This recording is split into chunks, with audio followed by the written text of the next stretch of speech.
नमस्कार, आप देख रहे हैं सूर्य समाचार। आपके साथ मैं हूं शारदा सरोहा। खबरों की शुरुआत कांग्रेस से जुड़ी बड़ी खबर के साथ। आपको बता दें कि कांग्रेस अध्यक्ष को लेकर एक तरफ खींचतान जारी। इसी बीच सोनिया गांधी से भूपेंद्र सिंह हुड्डा ने मुलाकात की है। अध्यक्ष चुनाव को लेकर भूपेंद्र सिंह हुड्डा ने बयान दिया कि सोनिया गांधी न्यूट्रल हैं। सोनिया ने पार्टी को मजबूत करने को कहा है और अध्यक्ष पद के चुनाव में कोई भी उतर सकता है। ये बयान भूपेंद्र सिंह हुड्डा की तरफ से दिया गया। उन्होंने सोनिया गांधी से मुलाकात की थी। आपको बता दें कि पार्टी के अध्यक्ष पद को लेकर तमाम हलचलें देखने को मिल रही है पिछले कुछ दिनों से। कई नाम चर्चा में हैं, कई नाम लिस्ट में हैं। रेस में सबसे आगे अशोक गहलोत को माना जा रहा है। इसी बीच अब भूपेंद्र सिंह हुड्डा, हरियाणा के पूर्व मुख्यमंत्री, सोनिया गांधी से मुलाकात करते हैं और उस मुलाकात के बाद मीडिया से बातचीत में उन्होंने बताया कि इस पूरे चुनाव को लेकर सोनिया गांधी पूरे तरीके से न्यूट्रल हैं और उनकी तरफ से पार्टी को मजबूत करने के लिए कहा गया है। इसके साथ ही भूपेंद्र सिंह हुड्डा ने यह भी कहा कि इस चुनाव में कोई भी उतर सकता है, यानी कांग्रेस अध्यक्ष पद के चुनाव के लिए कोई भी नामांकन दाखिल कर सकता है और बाकायदा लोकतांत्रिक तरीके से अध्यक्ष पद का चुनाव होगा। इससे पहले अशोक गहलोत भी सोनिया गांधी से मुलाकात कर चुके हैं। उनकी तरफ से कहा गया था कि वो राहुल गांधी को मनाने की कोशिश करेंगे। राहुल गांधी को मनाने के लिए केरल भी पहुंचे, लेकिन राहुल गांधी की तरफ से प्रेस कॉन्फ्रेंस करके ये साफ कर दिया गया कि वो अपने रुख पर कायम है, अध्यक्ष पद पर वो नहीं बैठेंगे। इसके साथ ही राहुल गांधी की तरफ से जो बात दोहराई गई वो बेहद अहम, संवैधानिक पद नहीं है, विचारधारा का पद है, यानी जो इस अध्यक्ष पद की कुर्सी को संभालेगा उसके पास एक बड़ी जिम्मेदारी होगी।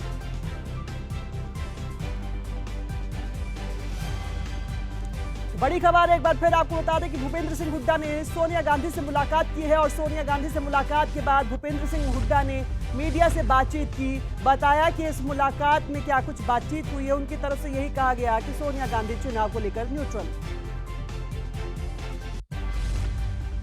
प्रधान के इलेक्शन में कहा कि हम न्यूट्रल हैं, जिसका जो मर्जी लड़े। सोनिया जी ने कहा जो मर्जी लड़े, तो ये हम ये न्यूट्रल रहेंगे, यही कहा है। नहीं, अभी तो पर्चा भरना ही 24 से शुरू होगा। चारे से नहीं होता भाई, जो देखते हैं कौन कौन भरेगा पर्चा। भूपेंद्र सिंह हुड्डा ने अपनी मुलाकात के बारे में बताया और इसके साथ ही उन्होंने कहा कि सोनिया गांधी ने दरअसल ये कहा है कि पार्टी को मजबूत करना है। लेकिन इससे पहले जो सिलसिला चला और फिलहाल क्या हालात है, किस तरह की हलचल है, इस पर और ज्यादा जानकारी के साथ चंडीगढ़ से मेरे सहयोगी रवि चंदेल हमारे साथ जुड़ रहे हैं। विनय हमारे सहयोगी दिल्ली से हमारे साथ जुड़ रहे हैं। विनय, सबसे पहले तो ये बताएं कि राहुल गांधी के आने की खबरें भी मिल रही थी, लेकिन राहुल गांधी ये स्पष्ट कर चुके हैं कि वो बीच में यात्रा को छोड़कर नहीं आएंगे। आज की इस मुलाकात के भूपेंद्र सिंह हुड्डा और सोनिया गांधी की बातचीत के क्या मायने? देखिए, ये हम कल इसी बात पे चर्चा कर रहे थे कि जब राहुल गांधी ये साफ कर देंगे कि वो चुनाव नहीं लड़ेंगे, तब कई और नाम सामने आ सकते हैं। और आज सुबह देखने को वही मिला। लगभग 12 बजे के करीब भूपेंद्र सिंह हुड्डा, जो कि हरियाणा के पूर्व मुख्यमंत्री और फिलहाल हरियाणा विधानसभा में नेता प्रतिपक्ष भी हैं, उन्होंने सोनिया गांधी से मुलाकात की है। 20 मिनट के करीब ये मुलाकात चली है और उसके बाद जब मीडिया को संबोधित किया भूपेंद्र सिंह हुड्डा ने, तो उन्होंने कहा कि सोनिया गांधी ने कहा है कि अध्यक्ष पद का जो चुनाव है वो न्यूट्रल है, कोई भी अपना नामांकन कर सकता है। तो इससे कहीं ना कहीं संकेत मिल रहे हैं कि जिस तरह से थोड़े दिनों पहले शशि थरूर सोनिया गांधी से मिले थे, नामांकन की बात करने गए थे, उसी आधार पे हो सकता है कि भूपेंद्र सिंह हुड्डा ने भी ये मुलाकात की हो। अब लगातार ये कयास लग रहे हैं कि क्या भूपेंद्र सिंह हुड्डा भी नामांकन भरेंगे। हम लगातार इस बात पर चर्चा कर रहे थे कि सबकी निगाहें राहुल गांधी के जवाब पर है। अब राहुल गांधी साफ कर चुके हैं कि वो चुनाव नहीं लड़ेंगे, तो इसके बाद अब जितने भी पुराने कांग्रेस के नेता हैं वो अब सामने आ रहे हैं। भूपेंद्र सिंह हुड्डा की जो मुलाकात हुई है सोनिया गांधी से, उसको इसी नजर से देखा जा रहा है, क्योंकि जब भूपेंद्र सिंह हुड्डा बाहर आए तो उन्होंने इस बात के लिए, जब उनसे पूछा गया कि क्या वो नामांकन भरेंगे, तो इसके लिए उन्होंने कुछ साफ जवाब नहीं दिया। ना तो उन्होंने इसका डिनाई किया, यानी कि ना तो उन्होंने कहा कि मुलाकात से कुछ नहीं होता और नामांकन कोई भी दाखिल कर सकता है। उस पर भी आपसे बातचीत करेंगे। विनय हमारे साथ बने रहे। रवि, आपके पास आ रहे हैं। हरियाणा के लिहाज से जब हम कांग्रेस अध्यक्ष पद के चुनाव को देखते हैं, कई नाम हैं जो सीनियर लीडर के तौर पर सामने आते हैं कांग्रेस के। क्या कोई नाम है जिन पर चर्चा हो रही है कि जिनकी तरफ से नामांकन दाखिल किया जा सकता है?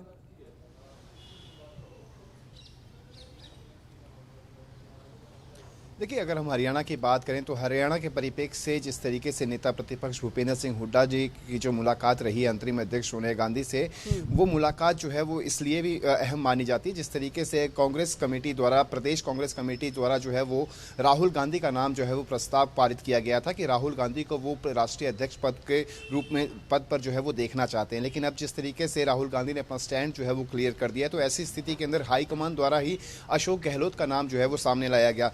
तो निश्चित रूप से अगर हम बात करें तो हरियाणा के परिप्रेक्ष्य से, तो हरियाणा के अंदर जो है इस मौजूदा समय के अंदर जो है वो कुमारी शैलजा इकलौती ऐसी नेत्री हैं जो चाहती हैं कि वो सेंटर के अंदर जो है सेंटर स्टेज संभालें और सेंटर स्टेज के ऊपर जिस तरीके से कमान है उस कमान को अपने हाथ में लें। लेकिन जब हाई कमान द्वारा जो है वो अशोक गहलोत को आगे किया है, तो निश्चित रूप से कुमारी शैलजा जो है वो किसी भी तरीके से फ्रंट फुट पे आके नहीं खेलेंगे। लेकिन नेता प्रतिपक्ष भूपेंद्र सिंह हुड्डा को जो है वो उनके बारे में लगातार ये कयास जरूर लगाए जा रहे हैं, लेकिन ये कयास मात्र कयास ही साबित होंगे, ऐसी उम्मीदें हैं। जिस तरीके से हुड्डा जो है वो लगातार हरियाणा कांग्रेस में जो है वो खासा उस समय उनको एक सॉलिड रोल जो है वो उनको मिला हुआ है। उन्हीं के करीबी जो है प्रदेशाध्यक्ष भी चुने गए हैं, उन्हीं के कहने पर जो है वो तमाम चीज़ें जो है वो हो रही हैं। चाहे हम डेलीगेट्स की बात कर लें, जिस तरीके से डेलीगेट्स की सूची जो है वो हरियाणा कांग्रेस द्वारा जो तैयार की गई थी उस पर भी आरोप जो लगाए गए थे, रणदीप सुरजेवाला द्वारा आरोप लगाए गए थे, कुमारी शैलजा द्वारा आरोप लगाए गए थे, यहाँ तक कि किरण चौधरी द्वारा भी आरोप लगाए गए थे कि हुड्डा के रवि, भूपेंद्र सिंह हुड्डा तो ये स्पष्ट कर चुके हैं कि वो राहुल गांधी को ही अध्यक्ष बनते देखना चाहते हैं। अब जब राहुल गांधी की तरफ से अपना रुख साफ कर दिया गया, तो ऐसे में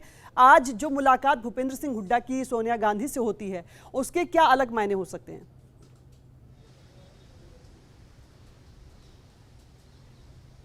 देखिए, जिस तरीके से हाईकमान द्वारा जो है वो अशोक गहलोत का नाम जो है वो सामने रखा जा रहा है, तो निश्चित रूप से अशोक गहलोत को लेकर जो है वो डेलीगेट्स के साथ जो है वो किस तरीके से, किस रणनीति के तहत जो है वो हरियाणा कांग्रेस के ऊपर जो है सहमति बनाई जाएगी, उसको लेकर जो है वो चर्चा हुई होगी। और उसी को लेकर आज जो है एक फैसला, एक मैसेज जो है वो स्प्रेड किया जाएगा प्रदेशाध्यक्ष उदय भान के साथ बैठकर कि जो स्थितियाँ मौजूदा समय में बनकर निकलकर सामने आ रही है। हालांकि 24 से 30 सितंबर तक के लिए बहुत अधिक समय है, देखना दिलचस्प होगा कि कौन कौन से अन्य नेता भी जुड़ते हैं। लेकिन जिस तरीके से अशोक गहलोत को हाईकमान द्वारा जो है वो फ्रंट फुट पे लाया जा रहा है, तो निश्चित तौर पर अशोक गहलोत को लेकर जो है वो हरियाणा प्रदेश कमेटी जो है वो अशोक गहलोत के नाम पर जो है वो सहमति जताती हुई नजर आएगी। जी रवि, बने रहे हमारे साथ। विनय, आपके पास लौटेंगे क्योंकि अभी तक जो दो नाम सबसे ज्यादा चर्चा में थे, जब हम बात अशोक गहलोत की करते हैं तो वो उत्तर भारत की राजनीति के लिए बड़ा चेहरा हो सकते हैं, जब शशि थरूर होते हैं तो दक्षिण भारत की राजनीति का बड़ा चेहरा। लेकिन क्या कोई कांग्रेस के पास ऐसा चेहरा फिलहाल नजर आ रहा है जो पूरे भारत के लिहाज से कांग्रेस को मजबूत कर सकता है या अपनी पहचान वहां पर मजबूत कर सकता है? देखिए, राहुल गांधी के बाद या राहुल गांधी के मना करने के बाद अब कई चेहरे सामने आ गए हैं। अब जो भी चेहरा सामने आएगा या फिर जो भी अध्यक्ष पद पे कुर्सी संभालेगा उसको पूरे भारत के लिहाज से चलना होगा, चाहे वो किसी भी देश के किसी भी कोने से आ रहा हो, चाहे वो उत्तर या दक्षिण या पूर्व या पश्चिम किसी भी कोने से आ रहा हो। ऐसा कोई चेहरा, चूंकि अशोक गहलोत का नाम सबसे आगे इसलिए चल रहा है क्योंकि वो पुराने कांग्रेसी है, 40 साल से उनका नाता है कांग्रेस से। क्योंकि अशोक गहलोत खुद कह चुके हैं कि हर पद उनको कांग्रेस की तरफ से दिया गया है, चाहे वो कोई भी पद हो। तो ऐसे में अशोक गहलोत के लिए इसलिए दावेदारी सबसे मजबूत मानी जा रही है क्योंकि अशोक गहलोत अभी फिलहाल सबसे मजबूत दिख रहे हैं। सोनिया गांधी की तरफ से उनका नाम सबसे पहले आया गया था, इसलिए अशोक गहलोत की सबसे चर्चाएं हैं। लेकिन जब से भूपेंद्र सिंह हुड्डा ने सोनिया गांधी से मुलाकात की है, तब से लगातार समीकरण एक बार फिर से बदलते दिख रहे हैं। अभी थोड़ी देर पहले ही दीपेंद्र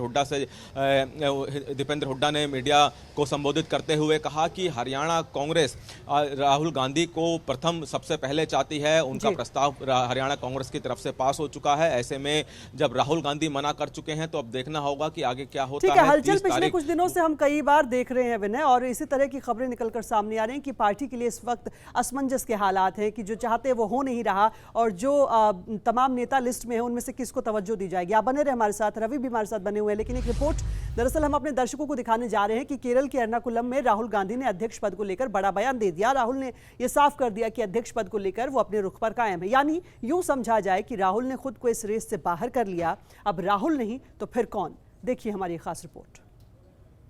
कांग्रेस अध्यक्ष पद को लेकर क्या होगा महामुकाबला?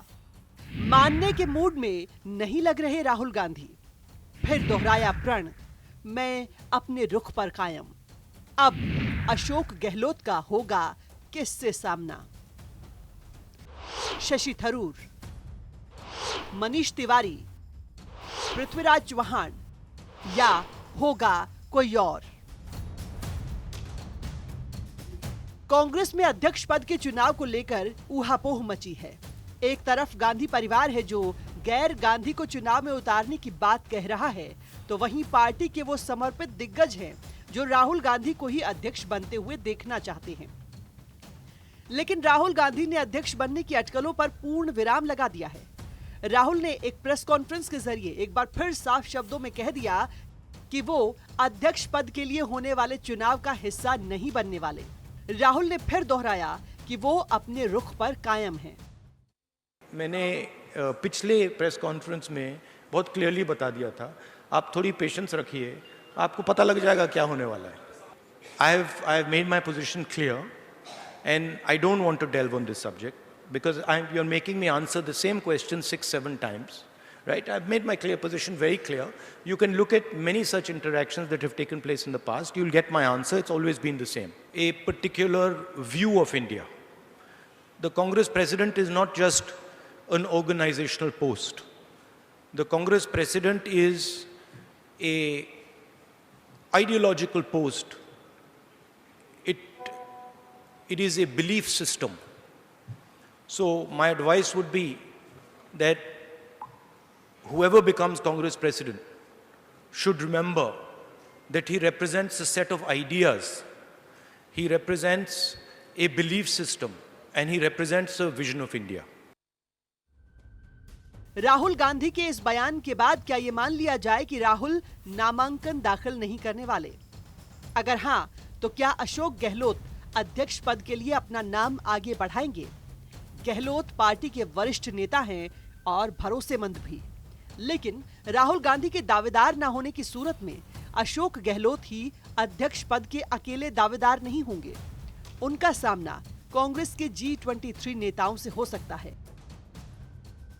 कांग्रेस के G23 नेताओं की ओर से कुछ नाम लगातार सामने आ रहे हैं। पहला नाम शशि थरूर का ही है, लेकिन अंदर खाने की खबर यह है कि थरूर को G23 नेताओं का समर्थन नहीं है। वो अपनी मर्जी से नामांकन दाखिल करने का मन बना रहे हैं। इस गुट की ओर से बड़ा नाम मनीष तिवारी का है, जिनके तेवर पिछले कुछ समय में काफी तल्ख नजर आ रहे हैं। तिवारी के बाद अगला नाम पृथ्वीराज चौहान का आता है। महाराष्ट्र के सीएम रह चुके चौहान G23 के पसंदीदा हैं। लेकिन ये तीनों भी नहीं तो फिर कौन, ये भी सवाल उठ रहा है। सुगबुगाहट ये भी है कि अध्यक्ष पद के दावेदारों में एक दिग्विजय सिंह भी हो सकते हैं। बहरहाल अशोक गहलोत की दावेदारी होने पर उनका सामना किससे होगा, ये देखने वाली बात है। आपको बता दें कि कांग्रेस में अब तक 2 बार अध्यक्ष पद के लिए चुनाव हुआ है। 1997 में सीताराम केसरी के खिलाफ शरद पवार और राजेश पायलट ने पर्चा भरा था, जहां केसरी को जीत मिली। दूसरी बार वोटिंग की नौबत 2000 में तब आई जब सोनिया गांधी को कांग्रेस के भीतर से दिग्गज नेता जितेंद्र प्रसाद से चुनौती मिली। हालांकि सोनिया गांधी ही जीती। इसके बाद से अब चुनाव की जरूरत आन पड़ी है, क्योंकि राहुल गांधी ने अध्यक्ष बनने से साफ इनकार कर दिया है। कांग्रेस में अध्यक्ष पद का यह महामुकाबला क्या रुख लेगा, देखना बेहद दिलचस्प होगा। ब्यूरो रिपोर्ट, सूर्या समाचार।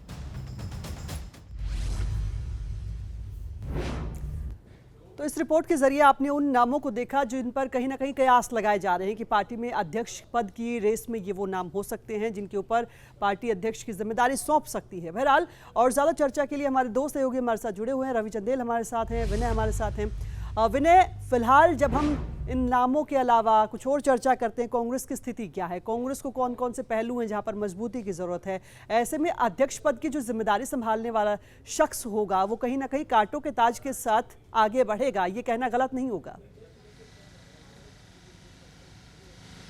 देखिए, बिल्कुल इसमें कोई दो राय नहीं है कि जो भी अध्यक्ष बनेगा उसको कांग्रेस को फिर से स्टैंड करने की सबसे बड़ी चुनौती होगी।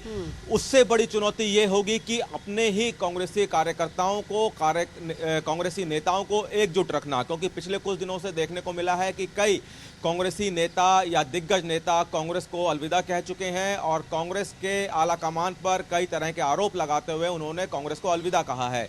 ऐसे में जो भी अध्यक्ष बनता है उसके सामने बीजेपी को चुनौती देने के साथ साथ अपने अंदर यानी कि कांग्रेस के अंदर जो भीतरघात चल रहा है उसको खत्म करना सबसे बड़ी चुनौती होगी।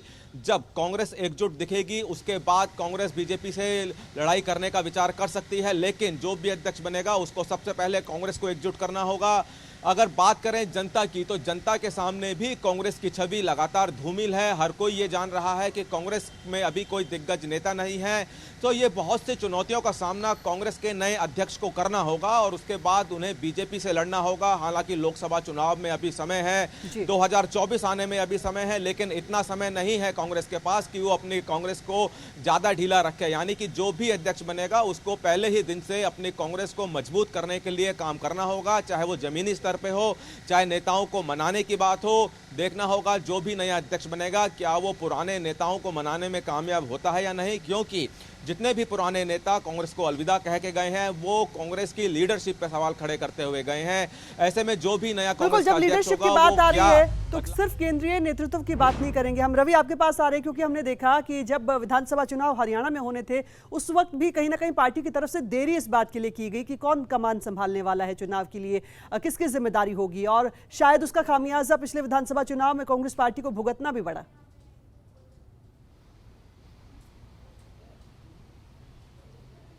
निश्चित तौर पर सबसे बड़ी अगर जिसको कहेंगे कि टास्क जो है वो यदि गैर गांधी परिवार से जो कोई भी यदि बाहरी व्यक्ति जो है वो राष्ट्रीय कांग्रेस अध्यक्ष जो है उसका पदभार संभालता है तो निश्चित तौर पर जो है उसकी सबसे बड़ा टास्क जो है वो यही रहेगा कि किस तरीके से जो है वो सभी को एक साथ लेकर चला जाए। हालांकि जिस तरीके से अगर हम सीताराम केसरी के उस टेन्योर की अगर हम बात करें तो उस दौरान बहुत से ऐसे नेता थे जो सीताराम केसरी की बातों को जो है वो नहीं मानते थे, क्योंकि सभी कांग्रेसी नेताओं की बात करें, कांग्रेसी कार्यकर्ताओं की बात करें, इनको आदत है गांधी परिवार के नेताओं की बातों को मानने का। ऐसी स्थिति के अंदर जब राहुल गांधी जो है वो उनको ऑलरेडी जो है एक तरीके से राहुल कांग्रेस का जो है वो कर्ता धर्ता के तौर पर जो है वो पिक्चर में लाया गया है, तो निश्चित तौर पर जो है किसी और का इस पोजीशन के संभालना और इस पोजीशन पर आकर जो है कमांड्स देना काफ़ी मुश्किल भरा रहेगा। और साथ ही साथ 2024 के अगर हम चुनावों की बात करें तो वो भी दौर जो है काफ़ी दूर नहीं रहा। ऐसी स्थिति के अंदर एक तरफ जिस तरीके से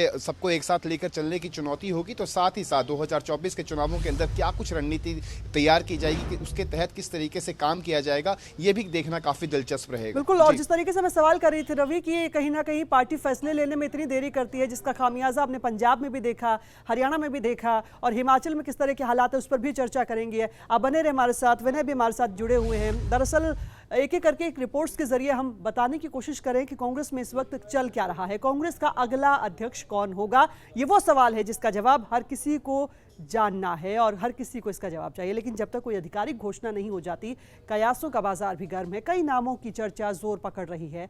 उधर राहुल गांधी ने एक बार फिर स्पष्ट कर दिया है कि वो अपने बयान पर कायम है। ऐसे में इस बात को खुद बल मिल जाता है कि कांग्रेस के चहेते या फिर राजस्थान के सीएम अशोक गहलोत की हम बात करें, उनकी ताजपोशी बतौर कांग्रेस अध्यक्ष हो सकती है।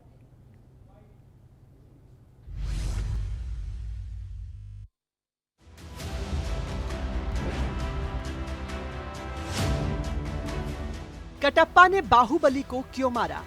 మాత శివగామి దేవి సాక్షిగా ప్రమాణం చేస్తున్నాను.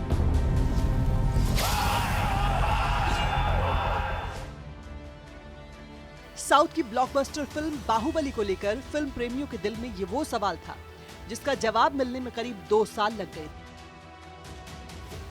देश की वर्तमान राजनीतिक परिस्थिति में कांग्रेस अध्यक्ष पद को लेकर ऐसा ही कुछ हो रहा है। जब से कांग्रेस आलाकमान ने फैसला लिया है कि लोकतांत्रिक तरीके से अध्यक्ष पद का चुनाव होगा, पार्टी में जितने मुंह उतनी बातें सामने आ रही हैं। लेकिन सभी कांग्रेसी नेता इस बात को लेकर सहमति जरूर दिखा रहे हैं कि अगर राहुल गांधी अध्यक्ष पद के लिए नॉमिनेशन करते हैं तो फिर विरोध में कोई नहीं उतरेगा। लेकिन राहुल गांधी हैं कि मानने को तैयार नहीं। और एक बार फिर से राहुल गांधी ने स्पष्ट कर दिया कि वो अपने बयान पर कायम हैं। मैंने पिछले प्रेस कॉन्फ्रेंस में बहुत क्लियरली बता दिया था, आप थोड़ी पेशेंस रखिए, आपको पता लग जाएगा क्या होने वाला है। I have made my position clear, and I don't want to delve on this subject because you're making me answer the same question 6-7 times, right? I've made my position very clear. You can look at many such interactions that have taken place in the past. You'll get my answer. It's always been the same. A particular view of India. the Congress president is not just an organizational post. The Congress president is a ideological post. It is a belief system. So my advice would be that whoever becomes Congress president should remember that he represents a set of ideas. He represents a belief system and he represents a vision of India. अब सवाल उठता है कि अगर राहुल गांधी नहीं तो फिर अगला अध्यक्ष कौन? क्या कांग्रेस आलाकमान की मर्जी के बिना कोई कांग्रेसी नेता नामांकन दाखिल कर सकता है? और अगर ऐसा कर भी दे तो क्या जीत मिल पाएगी? राजनीति की समझ रखने वाले इस बात से भी इनकार नहीं कर रहे कि वर्तमान समय में अगर कोई गांधी परिवार का सबसे भरोसेमंद है तो वो है राजस्थान के सीएम अशोक गहलोत। और यही वजह है कि कांग्रेस अध्यक्ष पद को लेकर अशोक गहलोत का नाम सबसे ऊपर चल रहा है। सोनिया गांधी के बुलावे पर अशोक गहलोत अपने राजकाज को छोड़कर दिल्ली, मुंबई और फिर राहुल गांधी से मिलने कोची तक पहुंच गए हैं। नहीं है, कांग्रेस प्रेसिडेंट जो होता है जस्टिफाई भी कर पाता है। अगर वो पूरे मुल्क में उसको काम करना है तो 2 पोस्ट पे काम हो नहीं सकता है।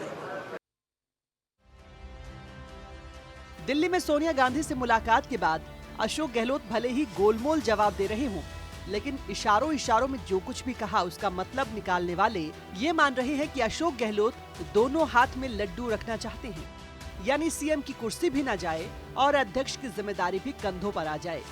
लेकिन जैसा अशोक गहलोत सोच रहे हैं वैसा होना बिल्कुल भी आसान नहीं दिख रहा।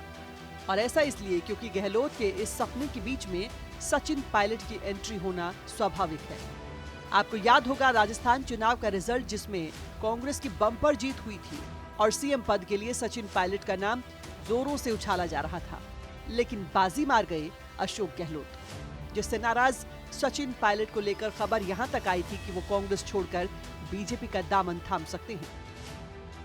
लेकिन प्रियंका गांधी की एंट्री ने इस सियासी घमासान को शांत किया और जानकारी के मुताबिक उसी दिन उसी समय इस बात की पटकथा लिख दी गई कि आने वाले समय में अशोक गहलोत केंद्र में होंगे, जबकि पायलट के कंधों पर प्रदेश की जिम्मेदारी होगी। और आज अध्यक्ष पद को लेकर जो कुछ चल रहा है उसे इसी से जोड़कर देखा जा रहा है।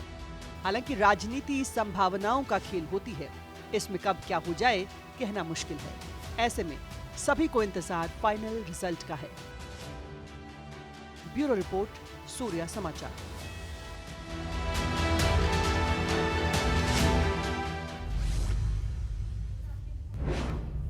कांग्रेस पार्टी का अगला अध्यक्ष कौन होगा, इसका जवाब मिलना अभी बाकी है, जिसका इंतजार सभी लोगों को है। लेकिन उससे पहले तमाम ऐसी परेशानियां कांग्रेस पार्टी के सामने हैं जिस पर लगातार चर्चा हो रही है, मंथन हो रहा है और इसी लिहाज से कांग्रेस की तरफ से यात्रा भी निकाली जा रही है। एक बार फिर से हमारे सहयोगियों के पास चलते हैं। विनय हमारे साथ हैं और इसके साथ ही रवि चंदेल हमारे साथ जुड़े हुए हैं। विनय, तमाम चुनौतियों के अलावा कंफ्यूजन कहीं ना कहीं एक बड़ी वजह मानी जा सकती है कांग्रेस के लिए, जो बार बार एक बड़ी परेशानी बन रही है। हमने देखा पंजाब में नेतृत्व को लेकर एक बड़ी कंफ्यूजन रही, किसके हाथ में कमान जाएगी, और उसका नतीजा भी हमने देखा। इसी तरीके से हरियाणा में भी हमने कुछ इसी तरह का हाल देखा। राजस्थान में जब सीएम पद का चेहरा चुनना था उस वक्त भी इसी तरह का हालात। कार्यकर्ता कहीं ना कहीं इस बात से बेहद परेशान होते हैं। देखिए, कंफ्यूजन को दूर करना कांग्रेस के लिए बहुत जरूरी है, क्योंकि जब एक साथ कई कांग्रेस के दिग्गज नेता एक ही पद के लिए खड़े हो जाएंगे तो जाहिर तौर पे बात है कि अलग अलग राज्यों की प्रदेश कांग्रेस कमेटियां और कार्यकर्ताओं में असमंजस रहेगा। जो डेलीगेट्स बने हैं उनको भी असमंजस रहेगा कि किसको चुने और किसको ना चुने। ऐसे में कंफ्यूजन दूर करना, आपने बिल्कुल ठीक फरमाया कि कंफ्यूजन कहीं ना कहीं कांग्रेस के लिए भारी पड़ जाती है, चाहे वो किसी विधानसभा चुनाव की बात की जाए, चाहे फिर क्योंकि लोकसभा चुनाव में भी लगातार ये देखने को मिला कि कांग्रेस की तरफ से प्रधानमंत्री का चेहरा कौन होगा इसकी कभी तस्वीर साफ नहीं की गई और इसी वजह से ही कंफ्यूजन लगातार बढ़ती रही। अब जो अध्यक्ष पद के चुनाव को लेकर कंफ्यूजन है वो अभी भी जारी है।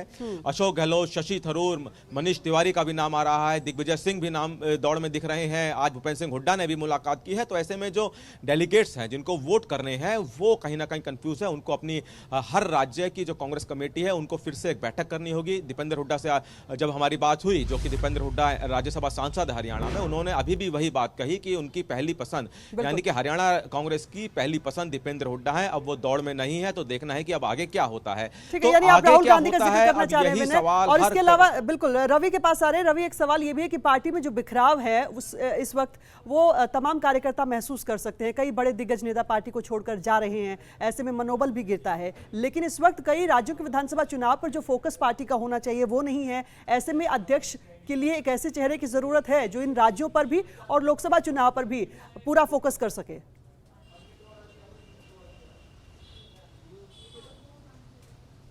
निश्चित तौर पर इसका अंदाजा आप इसी बात से लगा सकते हैं कि एक तरफ भारत जोड़ो यात्रा जो है उसको आरंभ किया गया है, तो दूसरी तरफ राष्ट्रीय अध्यक्ष के चुनाव को लेकर जो है वो अधिसूचना जारी कर दी गई है। निश्चित तौर पर कहीं ना कहीं कांग्रेस के हाईकमान के अंदर जो कन्फ्यूजन का दौर है वो काफ़ी लंबे अरसों से ये कन्फ्यूजन का दौर जो है वो चला आ रहा है। और इसी कन्फ्यूजन के चलते ऐसे मौके पर जब कांग्रेस द्वारा एक ऐतिहासिक भारत जोड़ो यात्रा का जो है वो आरंभ किया गया है, उसी के साथ साथ जो है पैरेलली जो है वो राष्ट्रीय अध्यक्ष चुनाव का भी जो है सूचना जारी कर दी गई। तो ऐसी स्थिति में जिस तरीके से ना तो भारत जोड़ो यात्रा को वो प्रॉपर तरीके से जो है कंसंट्रेट कर पा रहे हैं और ना ही राष्ट्रीय अध्यक्ष पद को लेकर जो है उस पर फोकस कर पा रहे हैं। तो ऐसी स्थिति में जिस तरीके से लगातार जो कयास लगाए जा रहे हैं, चाहे हम अशोक गहलोत की बात कर लें या फिर शशि थरूर की बात कर लें या फिर जिस तरीके से दिग्विजय सिंह का नाम जो है वो सामने आ रहा है, लेकिन तमाम तरह के कयास जो है वो लगाए जा रहे हैं। लेकिन ऐन मौके पर 24 तारीख से लेकर 30 सितंबर तक का जो समय है, इसको देखना बड़ा दिलचस्प रहेगा कि इस दौरान जो है कौन कौन से ऐसे नेता होंगे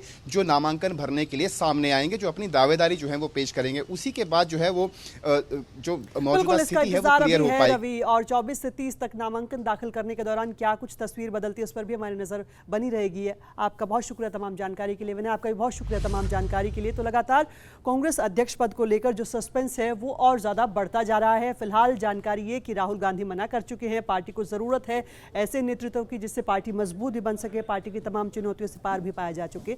लेकिन फिलहाल इंतजार इस बात का कि आखिर में जो अध्यक्ष पद का ताज है वो किसके सिर सजेगा।